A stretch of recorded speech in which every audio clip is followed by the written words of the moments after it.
മുഴുവൻ ദൈവിക പദ്ധതിയെക്കുറിച്ചും വിശ്വാസ രഹസ്യങ്ങളെക്കുറിച്ചും പ്രസ്തുത രഹസ്യങ്ങൾക്ക് പരസ്പരം ആവിഷ്കൃത സത്യത്തിൻ്റെ കേന്ദ്രമായ മിശിഹായോടുള്ള ബന്ധത്തെക്കുറിച്ചുമുള്ള സജീവ ബോധ്യത്തിലേക്ക് ഹൃദയനേത്രങ്ങളെ തുറക്കുന്നു.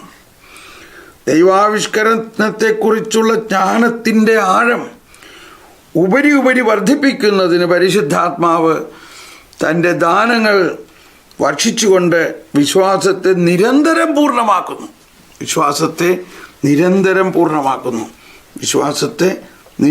പൂർണ്ണമാക്കുന്നു.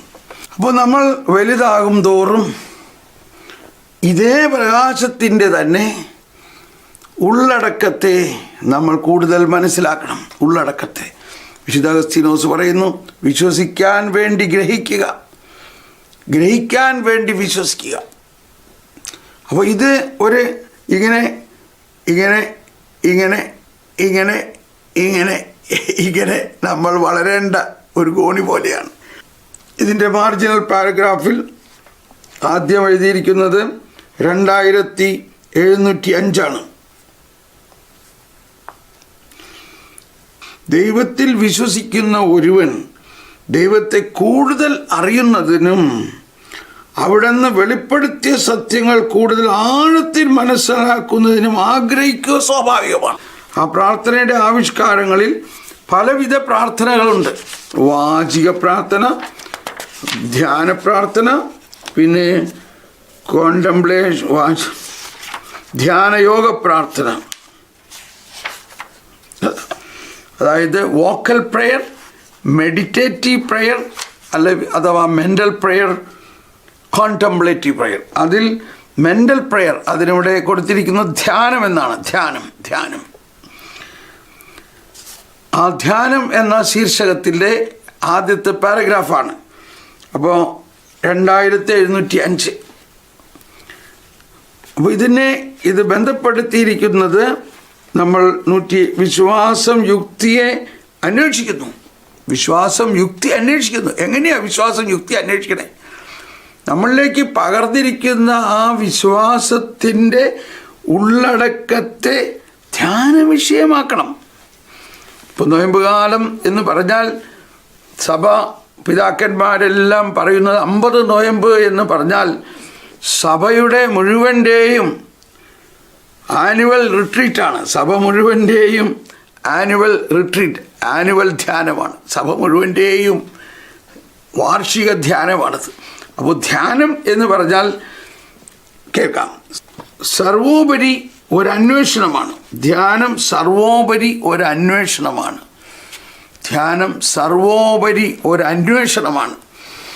കർത്താവ് ആവശ്യപ്പെടുന്നതിനോട് ഒട്ടിച്ചേരാനും പ്രത്യുത്തരിക്കാനും വേണ്ടി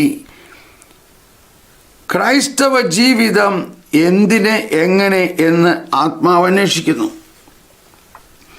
ധ്യാനം സർവോപരി ഒരു അന്വേഷണമാണ്. അപ്പോൾ നമ്മുടെ വിശ്വാസം എങ്ങനെ, വിശ്വാസത്തിൻ്റെ അകത്തുള്ള ഒരു ഇൻട്രിൻസിക്, അതിൽ തന്നെയുള്ള ഒരു ഘടകമാണ് യുക്തി അന്വേഷിക്കുന്നു. നമ്മുടെ വിശ്വാസത്തിൻ്റെ ഉള്ളടക്കത്തിലെ കാര്യങ്ങൾ യുക്തി അന്വേഷിക്കുന്നു. സമരിയാക്കാരിയുടെ കാര്യം തന്നെ ഓർക്കുക. നീ ഞങ്ങളുടെ പിതാവായ യാക്കോബിനേക്കാൾ വലിയവനാണോ?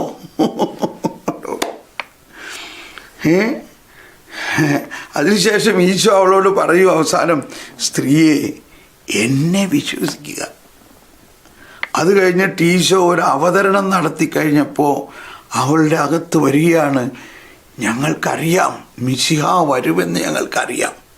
അപ്പോൾ ഇതൊക്കെ ആ വിശ്വാസത്തിൻ്റെ അകത്ത് തന്നെയുള്ള പ്രവൃത്തിയാണ്. അപ്പോൾ പ്രാർത്ഥന എന്ന് പറയുമ്പോൾ വാചിക പ്രാർത്ഥന ഒരു വശത്ത് വേണം, എന്നാൽ അതുകൊണ്ട് പ്രാർത്ഥന മുഴുവനാകുന്നില്ല.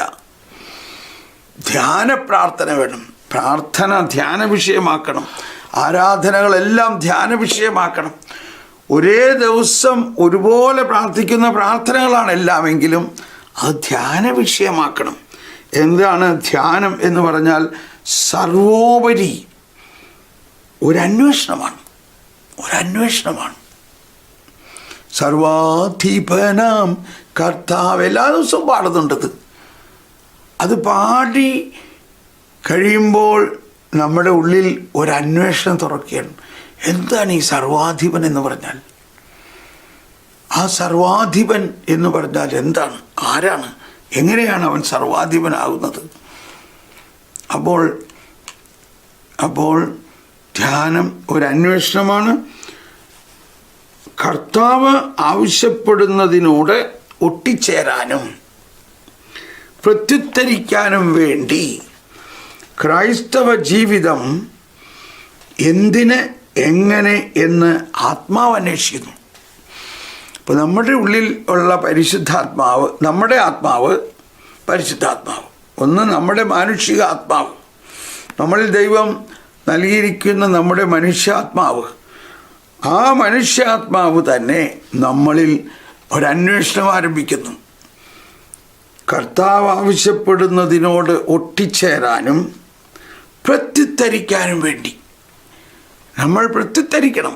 വിശ്വാസം നമ്മളിലേക്ക് പ്രവഹിക്കുന്ന ദാനമാണ് എങ്കിലും അത് നമ്മുടെ യുക്തിയിലൂടെ അതിന് നമ്മൾ പ്രത്യുത്തരിക്കാനും കൂടിയുള്ള ഒരു വളർച്ച നമുക്ക് വേണം. അങ്ങനെയാണ് അത് വളരുന്നത്. പ്രത്യുത്തരിക്കാനും വേണ്ടി ക്രൈസ്തവ ജീവിതം എന്തിന്, എങ്ങനെയെന്ന് ആത്മാവ് അന്വേഷിക്കുന്നു. ആർജിക്കാൻ പ്രയാസമാണെങ്കിലും ശ്രദ്ധ അത്യാവശ്യമാണ്. ആർജിക്കാൻ പ്രയാസമാണെങ്കിലും ശ്രദ്ധ അത്യാവശ്യമാണ്. അതാണ് ശ്രദ്ധ. ഹല്ലേലൂയ. ഇതെല്ലാം വളരെ പ്രാക്ടിക്കലാണെന്ന് നോക്കിയില്ലേ? വളരെ പ്രാക്ടിക്കലല്ലേ ഇത്? നമ്മളൊന്ന് ആലോചിച്ച് നോക്കിയേ. നമ്മൾ ഓരോ ദിവസവും ചെയ്യുന്ന പ്രാർത്ഥനകളെല്ലാം ശ്രദ്ധയോടെ പ്രാർത്ഥിക്കുകയാണെങ്കിൽ ഉണ്ടാകാവുന്ന ഗുണം, അഥവാ ശ്രദ്ധയില്ലാതെ ഒരു അധര വ്യായാമമായി ആകുമ്പോൾ ഉണ്ടാകുന്ന കുറവ് ഇവിടെ വലിയ പ്രധാന ഒരു ഘടകമാണ്. ശ്രദ്ധ ആർജിക്കാൻ പ്രയാസം ആണെങ്കിലും ശ്രദ്ധ അത്യാവശ്യമാണ്. അതിന് പുസ്തകങ്ങൾ പലപ്പോഴും സഹായകമാണ്. അതാണ് പുസ്തകങ്ങൾ. ഇപ്പോൾ ഇതൊരു പുസ്തകമാണല്ലോ, കണ്ടോ? ഇതൊരു പുസ്തകമാണിത്. അങ്ങനെ സഭയുടെ ഔദ്യോഗിക പ്രബോധനങ്ങളടങ്ങുന്ന പുസ്തകങ്ങൾ നമ്മൾ വായിക്കുമ്പോൾ അതിൽ നിന്നും ഈ രഹസ്യങ്ങൾ നമ്മൾ മനസ്സിലാക്കും. അവ ക്രൈസ്തവർക്ക് ദുർലഭമല്ല.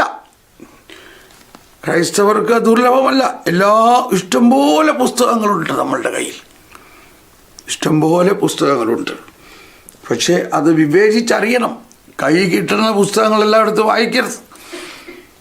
ഒരുപാട് പാഷാണ്ഡതകൾ അടങ്ങുന്ന പുസ്തകങ്ങൾ അടിച്ചിറക്കി വളരെ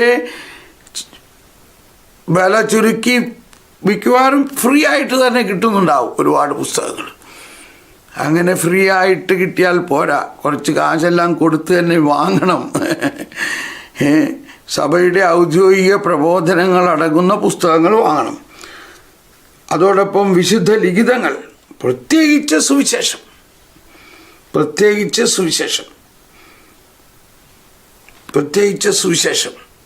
അതാണ് വിശുദ്ധ പ്രതീക ചിത്രങ്ങൾ, ഓരോ ദിവസത്തിൻ്റെയും കാലത്തിൻ്റെയും ആരാധനക്രമ പ്രാർത്ഥനകൾ.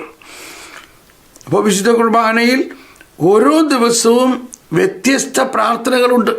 പ്രത്യേകിച്ച് ലത്തീൻ ആരാധനാക്രമത്തിൽ ഓരോ ദിവസത്തെയും കുർബാനയിലെ പ്രാർത്ഥനകൾ വ്യത്യാസമുള്ളതാണ്.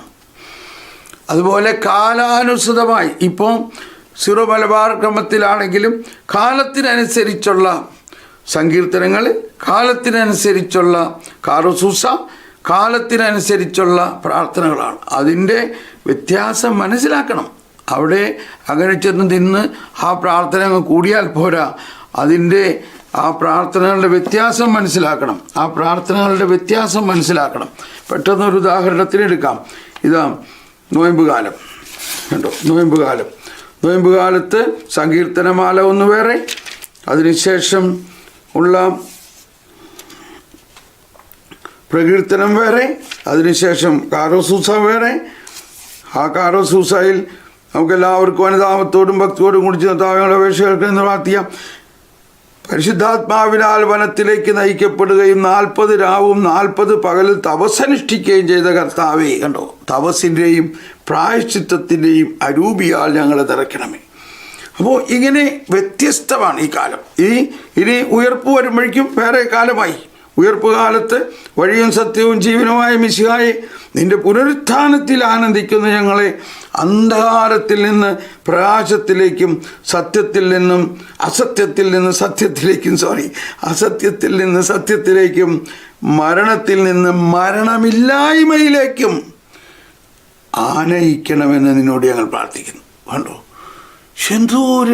അപ്പോൾ ഈ കാരോസൂസ തന്നെ നമ്മൾ ശ്രദ്ധയോടെ വ്യത്യസ്തമായ പ്രാർത്ഥനകൾ കാലത്തിനനുസരിച്ചുള്ള, കണ്ടോ, അത് ധ്യാന വിഷയമാക്കി പ്രാർത്ഥിക്കണം. ഓരോ ദിവസത്തിൻ്റെയും കാലത്തിൻ്റെയും ആരാധനക്രമ പ്രാർത്ഥനകൾ, അതുപോലെ ആധ്യാത്മിക പിതാക്കന്മാരുടെ കൃതികൾ. Price the Lord.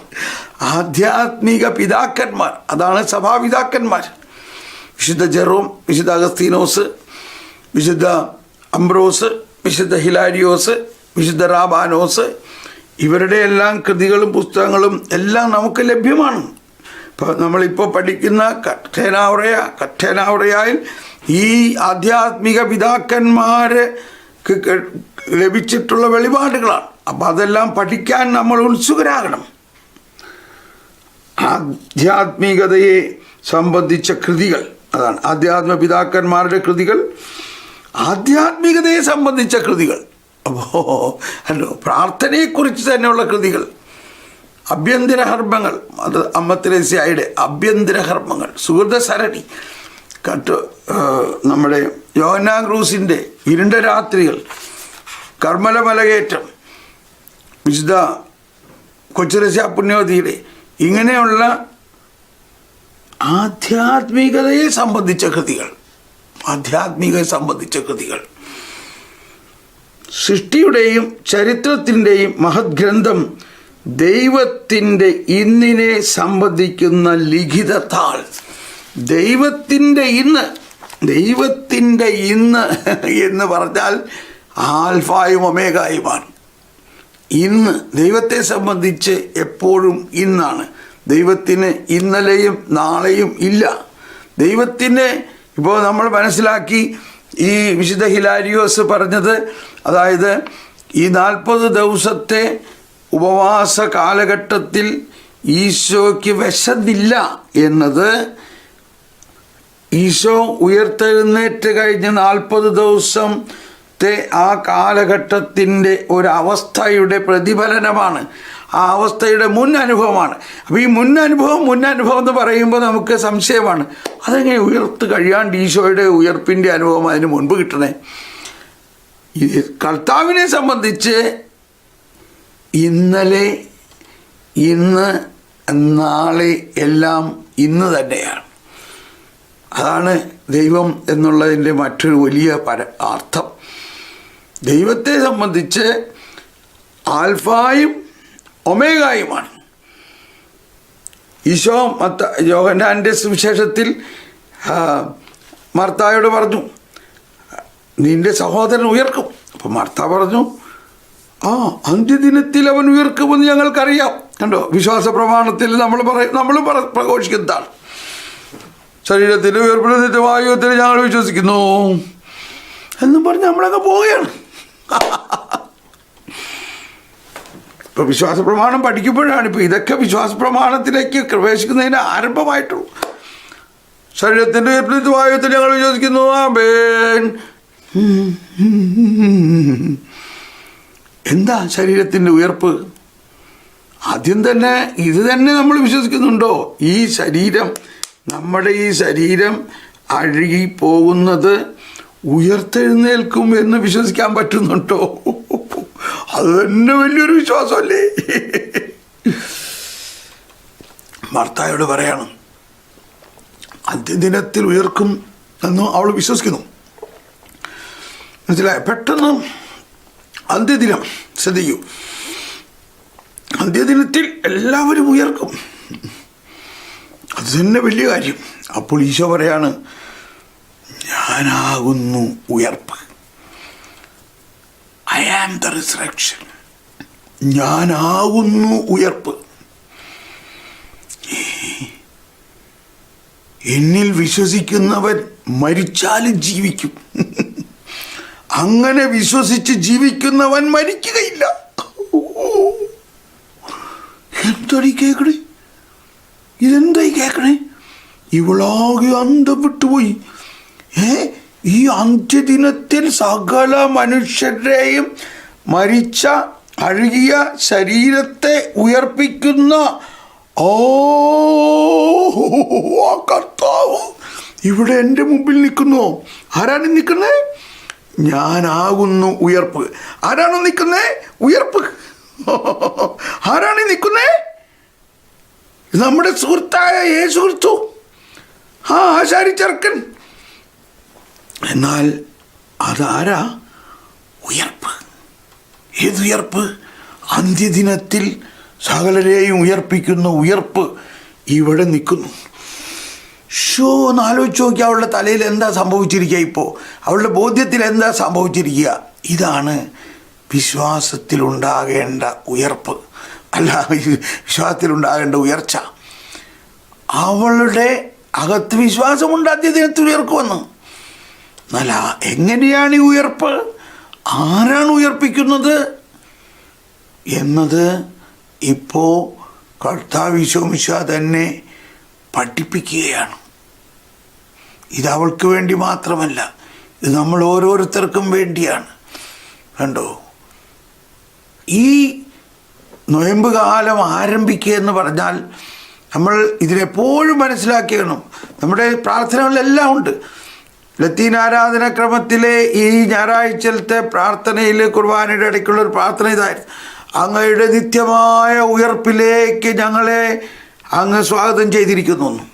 ഏത്? ഈ വനവാസത്തിലൂടെ, അല്ലെങ്കിൽ ഈ ഈ ഈ ഈ ഉപവാസ കാലഘട്ടത്തിലൂടെ.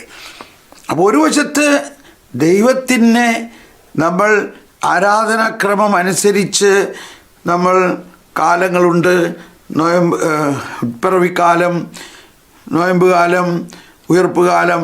പക്ഷേ എന്തെല്ലാം കാലങ്ങളുണ്ടായാലും ഈ എല്ലാ കാലവും ഇന്നാണ്. ഇന്ന് യേശുവിൽ ഇന്നാണ്. യേശുവെ സംബന്ധിച്ച് മരിക്കുന്നതിന് മുമ്പ് തന്നെ യേശുവിന് ഉയർപ്പ് അനുഭവിപ്പിക്കാം.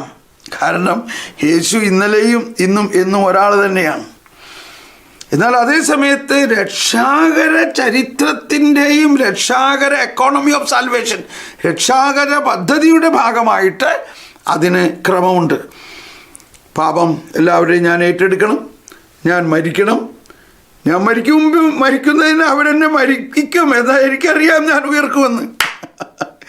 അതല്ലേ ഈശോ നേരത്തെ പറഞ്ഞു, അവരെന്നെ കൊല്ലും, എന്നാൽ 3-ാം ദിവസം ഞാൻ ഉയർക്കും. പക്ഷെ ഇത് പറഞ്ഞുവെങ്കിലും ആളുകൾക്ക് അത് ഉൾക്കൊള്ളാനേ പറ്റുന്നില്ല. അതെങ്ങനെയാ? അതാരും ശ്രദ്ധിച്ചില്ല.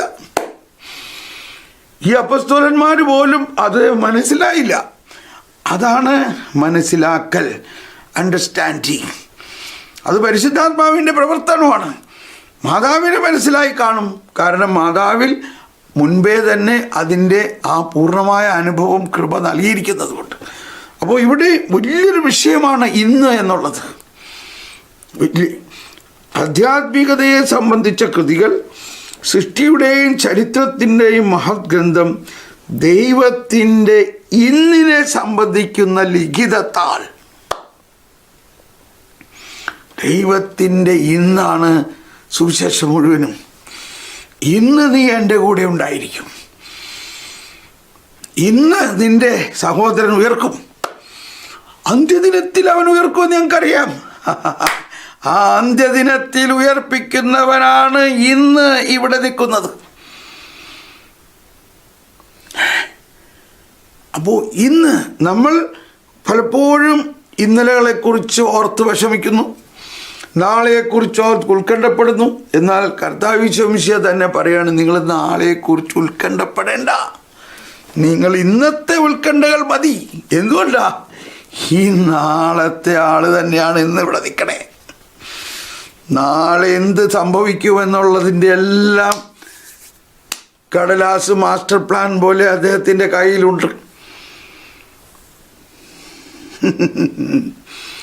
ആ ആളെ ഇന്ന് നമ്മൾ കാണുമ്പോൾ വിശ്വസിക്കണം, കർത്താവേ, ഞാൻ ഈ നാളത്തെക്കുറിച്ച് ഇങ്ങനെ ഉത്കണ്ഠപ്പെട്ടുകൊണ്ടിരിക്കുകയാണ്, പക്ഷേ ഞാൻ വിശ്വസിക്കുന്നു നീയാകുന്ന ഇന്ന് തന്നെയാണ് നാളത്തെയും രാജാവ്.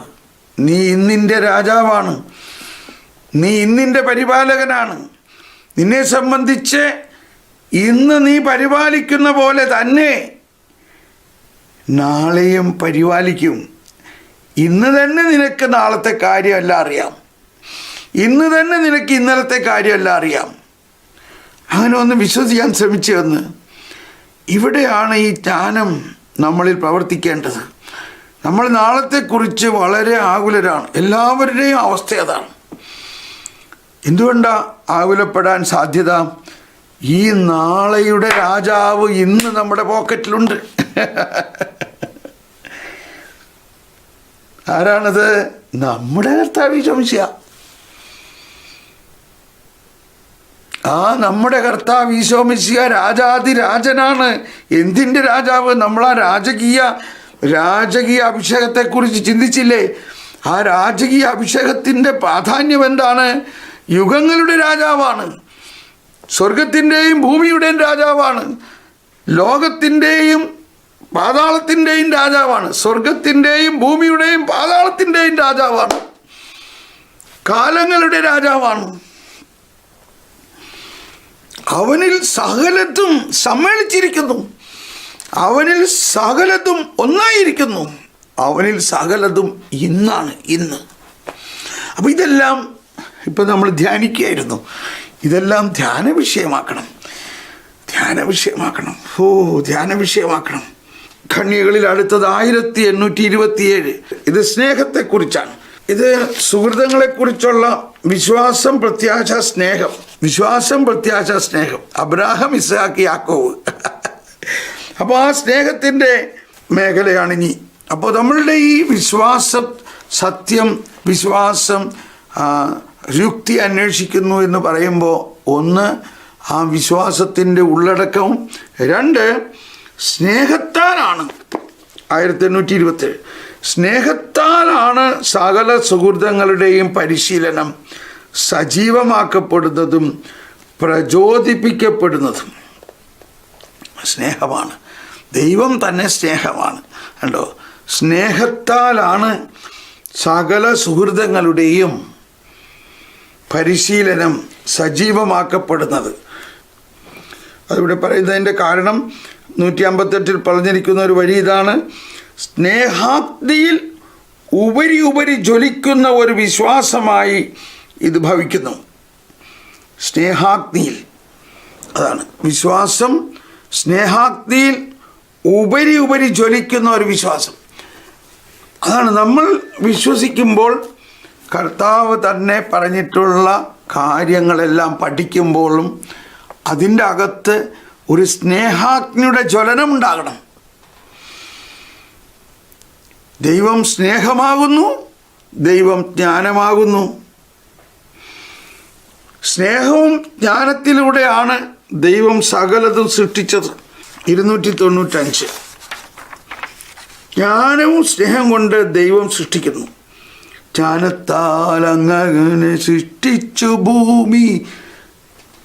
അതാണ്, തൻ്റെ ജ്ഞാനത്താലാണ് ദൈവം സകലതും. തൻ്റെ ജ്ഞാനത്തിന് അനുസൃതമായി ദൈവം ലോകത്തെ സൃഷ്ടിച്ചു എന്ന് നാം വിശ്വസിക്കുന്നു. ഓക്കെ, അപ്പോൾ സ്നേഹവും ജ്ഞാനവും കൊണ്ടാണ് ദൈവം സകലതും സൃഷ്ടിക്കുന്നത്. അതുകൊണ്ട് തന്നെ ദൈവത്തിലുള്ള വിശ്വാസത്തിൻ്റെ പടിപടിയായിട്ടുള്ള വളർച്ചയിൽ സ്നേഹം എന്ന ഒരു കോൺസ്റ്റൻറ്റ് ഫെയിം, അതിൻ്റെ ഒരു തുടർന്ന് സ്നേഹത്തിൻ്റെ ഒരു പ്രത്യേക ജ്വലനം അവിടെ ഉണ്ടായിരിക്കണം. അതാണ്, അത് പരസ്പര പൂരകങ്ങളാണ്. സ്നേഹത്തിൻ്റെ പ്രചോദനത്തിലൂടെയും ഉപരിയുള്ള ജ്വലനത്തിലും വിശ്വാസം വർദ്ധിക്കണം. എന്ന പോലെ തന്നെ വിശ്വാസവും നമ്മുടെ സ്നേഹത്തിലൂടെ ആണ് വളരുന്നത്. അങ്ങയുടെ സൃഷ്ടികൾ എത്ര ഓക്കെ. അപ്പോൾ ഇവിടെ സ്നേഹത്താലാണ് സകല സുഹൃതങ്ങളുടെയും പരിശീലനം സജീവമാക്കപ്പെടുന്നതും പ്രചോദിപ്പിക്കപ്പെടുന്നതും. അത് പൂർണ്ണതയുടെ കണ്ണിയും. 105 കൊളോസ്യോസ് 3:4, കൊളോസോസ് 3:14. സ്നേഹത്താലാണ് സകല സുഹൃതങ്ങളുടെയും പരിശീലനം സജീവമാക്കപ്പെടുന്നതും പ്രചോദിപ്പിക്കപ്പെടുന്നതും. അത് പൂർണ്ണതയുടെ കണ്ണിയും സുഹൃതങ്ങളുടെ രൂപവുമാണ്. അത് പൂർണ്ണതയുടെ കണ്ണിയും സുഹൃതങ്ങളുടെ രൂപവുമാണ്. അത് അവയെ തമ്മിൽ കൂട്ടിച്ചേർക്കുകയും ക്രമപ്പെടുത്തുകയും ചെയ്യുന്നു. അത് അവയുടെ ക്രൈസ്തവാഭ്യാസനത്തിൻ്റെ ഉറവിടവും ലക്ഷ്യവുമാണ്. അത് അവയുടെ ക്രൈസ്തവാഭ്യാസനത്തിൻ്റെ ഉറവിടവും ലക്ഷ്യവുമാണ്. എന്താണ് കണ്ടോ? കൊളോസോസ് 3:14 സർവോപരി എല്ലാറ്റിനെയും കൂട്ടിയിണക്കി പരിപൂർണമായ ഐക്യത്തിൽ ബന്ധിക്കുന്ന സ്നേഹം പരിശീലിക്കുവിൻ. പലപ്പോഴും നമ്മൾ വിചാരിക്കാറുണ്ട്, ഞാൻ ഇത്രയും പ്രാർത്ഥിച്ചിട്ട് എന്താ ഒന്നും നടക്കാത്തത്, ഇനി ഞാൻ പ്രാർത്ഥിക്കണില്ല, കഴിഞ്ഞില്ലേ? എൻ്റെ കർത്താവ്, എന്ത് ദൈവം എന്താ പറഞ്ഞു, ഞാൻ ഇത്രയും പ്രാർത്ഥിച്ചിട്ട് ദൈവം എനിക്കൊന്നും ചെയ്തില്ല. അപ്പോൾ ദൈവത്തോടുള്ള സ്നേഹമാണല്ലോ ഏറ്റവും ഒന്നാം പ്രമാണം. എന്താ? ദൈവത്തെ പൂർണ്ണ ഹൃദയത്തോടും പൂർണ്ണ മനസ്സോടും പൂർണ്ണ ആത്മാവോടും പൂർണ്ണ ശക്തിയോടും കൂടി സ്നേഹിക്കണം എന്ന ഒന്നാം പ്രമാണം തന്നെ പൂർണ്ണമായി നമ്മൾക്ക് ഉൾക്കൊള്ളാൻ സാധിക്കുന്നില്ല. നമ്മൾ അങ്ങ് പറയുമ്പോഴേക്കും ദൈവം നടത്തി തന്നില്ലെങ്കിൽ നമുക്ക് ദൈവത്തിനോട് തന്നെ പിണക്കമായി. അപ്പം അതിൻ്റെ അർത്ഥം എന്തായി? ദൈവത്തെ പൂർണ്ണമായി സ്നേഹിക്കുന്നില്ല എന്നല്ലേ? സർവോപരി എല്ലാറ്റിനെയും കൂട്ടിയിണക്കി പരിപൂർണമായ ഐക്യത്തിൽ ബന്ധിക്കുന്ന സ്നേഹം അവിടെ പൂർണ്ണമായിട്ടില്ല. ഇനി അതുപോലെ തന്നെ മറ്റുള്ളവരെ സ്നേഹിക്കണം. ഈശോ സ്വർഗസ്ഥനായ പിതാവിൻ്റെ പ്രാർത്ഥന പഠിപ്പിച്ചപ്പോൾ ആ സ്വർഗസ്ഥനായ പിതാവിൻ്റെ പ്രാർത്ഥനയുടെ ഒരു പ്രാർത്ഥന എടുത്ത് രണ്ടാമത് വിവരിക്കുകയാണ്. എന്താണ്? നിങ്ങൾ മറ്റുള്ളവരോട് ക്ഷമിക്കുന്നില്ലെങ്കിൽ നിങ്ങളുടെയും ക്ഷമിക്കപ്പെടുകയില്ല. കണ്ടോ? അപ്പോൾ ഈ സ്വർഗസ്ഥനായ പിതാവിൻ്റെ പ്രാർത്ഥന മുഴുവൻ ഒരുപാട് പ്രാർത്ഥിച്ചിട്ടും പല കാര്യങ്ങളും നടക്കുന്നില്ല. ഇത്രയും പ്രാർത്ഥിച്ചിട്ട് എന്താ നടക്കാത്തേ? ഒരു കാരണം ഇതാണ്. ഒരു കാരണം, പല കാരണങ്ങളുണ്ടാകാം. ഒരു കാരണം, അതിനകത്ത് രണ്ടാമത് ഈശോ പഠിപ്പിച്ച കാര്യം നോക്കൂ. നീ നിന്നെ വേദനിപ്പിച്ചവരോട് ക്ഷമിക്കുന്നില്ലെങ്കിൽ എങ്ങനെയാണ് നിൻ്റെ സ്നേഹം പൂർണ്ണമാകുന്നത്? അപ്പോൾ എന്ന മാതിരി സർവോപരി എല്ലാറ്റിനെയും കൂട്ടിയിണക്കി പരിപൂർണതയിലെത്തിക്കുന്ന സ്നേഹം. അപ്പോൾ ആ സ്നേഹം നമ്മളിലേക്ക് ഒഴുകണമെങ്കിൽ നമ്മളുടെ വശത്തുനിന്ന് ചെയ്യേണ്ട ഒരു കാര്യമാണ് നമ്മളെ വേദനിച്ചപ്പിച്ചവരോട്, നമ്മളെ വളരെ വേദനിപ്പിച്ചിട്ടുണ്ടാകും. അതാണ് ഈശോയെ തന്നെ ചങ്കിന് കുത്തി ഈശോയെ കുരിശിൽ തറച്ച് കൊന്നു. ചാവണിക്ക് മുമ്പ് ഈശോ എന്താ പ്രാർത്ഥിച്ചത്? പിതാവേ, അവർക്കറിയില്ല. ഈ ഒറ്റ പോയിന്റ് എടുക്കണം. എന്തുകൊണ്ടത് സംഭവിച്ചു? നമ്മളെ അതിൽ ദൈവത്തിനൊരു പദ്ധതിയുണ്ട്. ഈശോയ്ക്ക് അറിയാമായിരുന്നല്ലോ ഇവരെല്ലാം ഈശോയെ കുത്തുമെന്നും കൊല്ലുമെന്നും അറിയാമായിരുന്നു. എന്നിട്ട് ഈശോ അതിൽ നിന്നും മാറിപ്പോയോ? ഇല്ല. അവർ എന്നെ ചെകിട്ട് തട്ടിക്കും, എൻ്റെ മേൽ കാർപ്പിച്ച് തുപ്പും, എന്നെ കുരിശ് ചോമ്പിക്കും, എന്നെ ചാട്ടവാറടിക്കും. ഇത് യേശുവിന് സംഭവിക്കുന്നതിന് 700 ചില്ലാനം വർഷം മുമ്പ് യേശയ്യാ പ്രവാചകൻ പറഞ്ഞിട്ടുള്ളതാണ്. അടിച്ചവർക്ക് പുറവും താടിമീശ ഭരിച്ചവർക്ക് കവിളുകളും അവൻ കാണിച്ചു കൊടുക്കും. നിന്ദനത്തിൽ നിന്നും തുപ്പലിൽ നിന്നും അവൻ മുഖം മറക്കില്ല. യേശയ്യാ 56. അതുപോലെ തന്നെ യേശയ്യാ 53 അവൻ വേദനിക്കണം എന്നത് അവിടുത്തെ ഹിതമായിരുന്നു. അപ്പോൾ അവനെ വേദനിപ്പിക്കാൻ വേണ്ടി പട്ടാളക്കാരെ കൊണ്ടുവച്ചത് ആരാ? ആ പട്ടാളക്കാരെ ആരാണ് അവിടെ കൊണ്ടുവച്ചത്? ദൈവം തന്നെയല്ലേ? അവനെ വേദനിപ്പിക്കാൻ വേണ്ടി, അവനെ വഞ്ചിക്കാൻ വേണ്ടി ജൂദാസിനെയും അവനെ തിരസ്കരിക്കാൻ വേണ്ടി പത്രോസിനെയും എല്ലാം പ്രവചന സഹിതം ഒരുക്കിയത് ആരാ? കർത്താവ് തന്നെയല്ലേ? ആ പീലാത്തോസിൻ്റെ പേര് എങ്ങനെ വിശ്വാസ പ്രമാണത്തിൽ വന്നു? വിശ്വാസ പ്രമാണത്തിൽ പീലാത്തോസിൻ്റെ പേര് വന്നിരിക്കണു. എന്തുകൊണ്ട്? അതിന് വലിയ കാര്യമുണ്ട്. കാരണം പീലാത്തോസ് അന്നത്തെ ഒരു ലീഗൽ എൻറ്റിറ്റിയാണ്, അന്നത്തെ അവിടുത്തെ ഗവർണറാണ്. അവിടെ നിയമപരമായിട്ട് ഇയാളെ, ഈ യേശു എന്ന ഒരാളെ അവിടെ കൊണ്ടുവന്നു. അപ്പോൾ അവിടെ കേസ് രജിസ്റ്റർ ചെയ്തു. അത് അവിടുത്തെ പുസ്തകത്തിൽ രജിസ്റ്ററാണ് ആ കേസ്. അത് ലീഗലായിട്ടൊരു ഡോക്യുമെൻ്റാണ്. ഇതൊരു മിത്തോളജി അല്ല ഇത്. കണ്ടോ, പീലാത്തോസിൻ്റെ കാലത്ത് പീഡകൾ സഹിച്ചു. പീലാത്തോസ് വലിയൊരു ഘടകമാണ്. ആ പീഡകൾ സഹിക്കും എന്നുള്ളത് യെശയ്യാ പ്രവചനങ്ങളെല്ലാം പൂർത്തിയാക്കപ്പെടണം. അപ്പോൾ എന്ന മാതിരി നമ്മുടെ ജീവിതത്തിലും ഇതുപോലെ ഒരു യെശയ്യാ പ്രവചനമുണ്ട്. ഈ യെശയ്യാ പ്രവചനങ്ങളൊക്കെ നമ്മുടെ ജീവിതത്തിൽ ഉണ്ടായിട്ടുണ്ട്. ഒന്ന് നോക്കിക്കോളൂ. നമ്മളെ കാരണം കൂടാതെ മറ്റുള്ളവർ അവഹേളിച്ചിട്ടുണ്ടാകും, നമ്മളെ കാരണം കൂടാതെ പീഡിപ്പിച്ചിട്ടുണ്ടാകും. ആ കാരണം കൂടാതെയാണെന്ന് നമുക്ക് തോന്നുന്നുണ്ടെങ്കിലും ദൈവത്തിന് അത് ആവശ്യമായിരുന്നു. ദൈവത്തിന് അത് ആവശ്യമായിരുന്നു. ദൈവം അനുവദിക്കാതെ ഒന്നും സംഭവിക്കില്ല. ഈശോ അന്വേഷിച്ചുകൊണ്ടിരിക്കുകയാണ്. ആ കുരിശ് കൊണ്ടുവരാൻ പോണ ആൾക്കാരെ കണ്ടില്ലല്ലോ. അതാ വരുന്നു. അപ്പോഴേക്കും കുരിശ്. അങ്ങനെ കുരിശ് ചുമന്നുകൊണ്ട് വന്നു. അത് കഴിഞ്ഞ് കുരിശിൽ കിടത്തി. ഇനി ആണിയടിക്കുമെന്ന് പറഞ്ഞിട്ടുണ്ടല്ലോ. എവിടെ പറഞ്ഞേക്കണു? സങ്കീർത്തനം 22 പറഞ്ഞിരിക്കുന്നു, അവരവൻ്റെ കൈകാലുകൾ കുത്തിത്തുളച്ചു. ഓ, കണ്ടോ, ഈശോയ്ക്ക് 1000 വർഷം മുമ്പ് പറഞ്ഞിരിക്കുന്നതാണ്. അത് പൂർത്തിയാകണമല്ലോ. അപ്പോഴേക്കും ദേ വന്നിരിക്കുന്നു വലിയ ആണിയും ഇട്ടുകൊണ്ട്.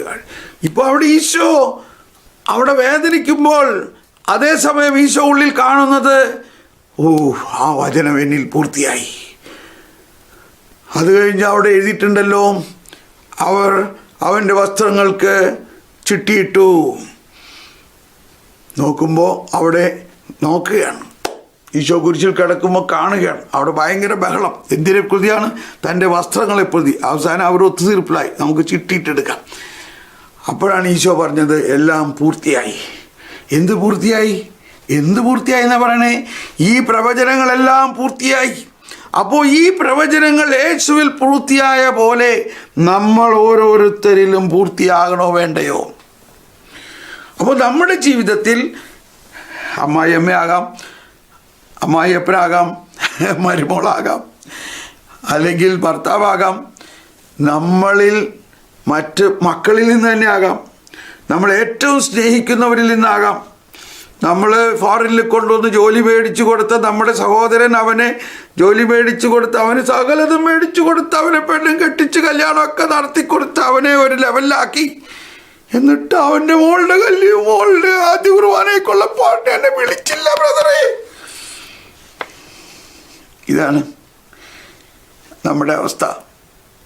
അപ്പോൾ ഞാൻ അവരോട് പറഞ്ഞു, സ്നേഹം ഇതൊക്കെ ഉണ്ടെങ്കിലും നിങ്ങൾ അവരോട് ക്ഷമിക്കൂ. ഞാൻ അവനോട് ക്ഷമിക്കണമെന്നോ? എങ്ങനെ ക്ഷമിക്കാൻ പറ്റണേ? അപ്പോഴാണ് ഈ കഥയൊക്കെ ഞാൻ പറഞ്ഞു. ഈശോയെ ഇതുപോലെ പീഡിപ്പിച്ചവരോട് ഈശോ ക്ഷമിച്ചില്ലേ? നമ്മൾ ക്രിസ്ത്യാനിയാണ്. ഇപ്പോൾ നമ്മൾ ഈ കുരിശിൻ്റെ വഴിയെല്ലാം പ്രാർത്ഥിക്കുന്നുണ്ടല്ലോ. ഇപ്പോൾ ഈ കാലഘട്ടത്തിൽ നമ്മൾ വളരെ കർക്കശമായിട്ട് കുരിശിൻ്റെ വഴിയല്ലും.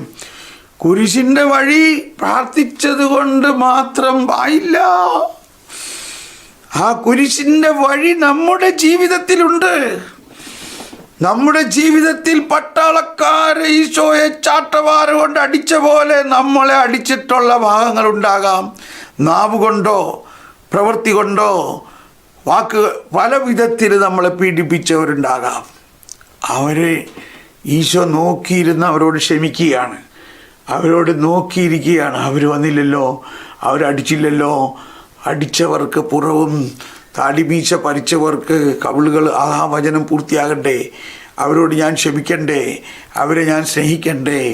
അപ്പോഴല്ലേ ദൈവരാജ്യം പൂർണ്ണമാകുകയുള്ളൂ. കുരിശിൻ്റെ വഴി, ഇന്ന് നിങ്ങൾ കുരിശിൻ്റെ വഴി ചെയ്യുമ്പോൾ തീർച്ചയായിട്ടും ഈ കുരിശിൻ്റെ വഴിയിൽ നിങ്ങളുടെ ജീവിതത്തിൻ്റെ കുരിശിൻ്റെ വഴിയാക്കി എന്നെ എടുക്കുക. നിങ്ങളുടെ ജീവിതത്തിൻ്റെ കുരിശിൻ്റെ വഴിയിൽ പട്ടാളക്കാരും പീലാത്തോസും ആ ചാട്ടവാറിൽ അടിച്ചവരും തുപ്പിയവരെല്ലാവരും ഉണ്ടാവും നിങ്ങളുടെ ജീവിതത്തിൽ. അവരോട് ഈശോ ക്ഷമിച്ച മാതിരി ഈശോ ക്ഷമിച്ച ആ സ്നേഹം നമ്മൾ സ്വീകരിച്ചുകൊണ്ട് ക്ഷമിക്കണം. അപ്പോൾ ഇതാണ് നമ്മൾ എന്തുകൊണ്ടാണ് ഇതൊക്കെ പറഞ്ഞത്? സ്നേഹത്താലാണ് സകല സുഹൃതങ്ങളുടെയും പരിശീലനം. Praise the lord. സജീവമാക്കപ്പെടുന്നതും പ്രചോദിപ്പിക്കപ്പെടുന്നതും അത് പൂർണ്ണതയുടെ കണ്ണിയും സുഹൃതങ്ങളുടെ രൂപവുമാണ്. അത് അവയെ തമ്മിൽ കൂട്ടിച്ചേർക്കുകയും ക്രമപ്പെടുത്തുകയും ചെയ്യുന്നു. അത് അവയുടെ ക്രൈസ്തവ അഭ്യാസനത്തിൻ്റെ ഉറവിടവും ലക്ഷ്യവുമാണ്. സ്നേഹിക്കാനുള്ള നമ്മുടെ മാനുഷിക കഴിവിനെ സ്നേഹം ഉദാത്തമാക്കുകയും ദൈവസ്നേഹം പവിത്രീകരിക്കുകയും ചെയ്യുന്നു. അതിനെ ദൈവിക സ്നേഹത്തിൻ്റെ പ്രകൃത്യാതീത പൂർണ്ണതയിലേക്ക് ഉയർത്തുകയും ചെയ്യുന്നു. അതാണ് ദൈവിക സ്നേഹം, അൺക്രിയേറ്റഡ് ലവ്. ഞാൻ എപ്പോഴും അത് പറയുമ്പോൾ ഡൊമിനം വിഭിക്കാൻ്റെ കർത്താവും ജീവദാതാവും എടുത്ത് വായിച്ച് പറയാറുണ്ട്. വായിച്ച ജോൺ പോൾ മാത്രം പറഞ്ഞത് ദൈവസ്നേഹം എന്ന് പറയുന്നത് അത് ഉണ്ടാക്കണ സ്നേഹമല്ല, ദൈവം തന്നെ സ്നേഹമാകുന്നു. That is an uncreated love. അപ്പോൾ ആ ദൈവസ്നേഹം ആണ്, ആ ദൈവസ്നേഹം പ്രകാശമായിട്ടും നമ്മളിലേക്ക് വന്നിരിക്കുന്നു. ഇന്ന് കുരിശിൻ്റെ വഴി, അല്ലെങ്കിൽ ഈ ആഴ്ചയിൽ കുരിശിൻ്റെ വഴി നിങ്ങൾ നടത്തണം, ഈ അർത്ഥത്തിൽ നടത്തണം. അന്ന് അവിടെ നടന്ന ആ സംഭവം വായിക്കുമ്പോൾ, പ്രാർത്ഥിക്കുമ്പോൾ, ഈശോയെ കുരിശു വാങ്ങി പോകുന്നു, ഈശോയെ ഇല്ലാത്ത, അല്ലെങ്കിൽ ഈശോയെ ഇതാ പട്ടാളക്കാരടിക്കുന്നു, ഇതെല്ലാം വായിച്ചോ കേട്ടോ ധ്യാനിച്ചോ ആ സമയത്ത് നിങ്ങളുടെ ജീവിതത്തെയും കൂടി അതിനോട് ചേർത്ത് വയ്ക്കൂ. നമ്മളുടെ ഈ ജീവിതത്തിൽ എന്തോരം അടികൾ നമ്മൾ കൊണ്ടു, എന്തോരം വാക്കുകൾ നമ്മൾ കേട്ടു, എന്തോരം വേദനകൾ നമ്മൾ അനുഭവിച്ചു. അത് ഈശോയുടെ ആ പീഡാനുഭവത്തോട് ചേർത്ത്